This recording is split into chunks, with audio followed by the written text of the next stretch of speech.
In 2019, there is something we can't live without, not even just for a few hours. Today, we're talking about the internet and how to get your fix when in Tokyo. A few years ago, getting connected in Tokyo was pretty difficult, but now it is getting much easier. Let's explore 3 options. First, if your phone is locked out and you can't use a foreign SIM card, then you can get a pocket Wi-Fi router starting at 800 yen a day. Pick yours at the airport or get it delivered to your hotel. Easy.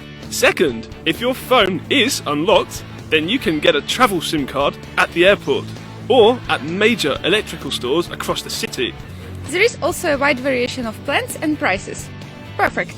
Lastly, if you don't mind a little digital detox, You can get online at most stations, convenience stores, and at all branches of a certain Seattle coffee shop. There's also one more option.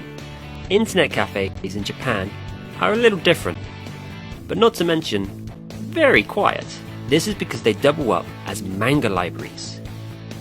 You get your own little booth, free drinks, and access to all the manga you can read. That is, if you can read Japanese.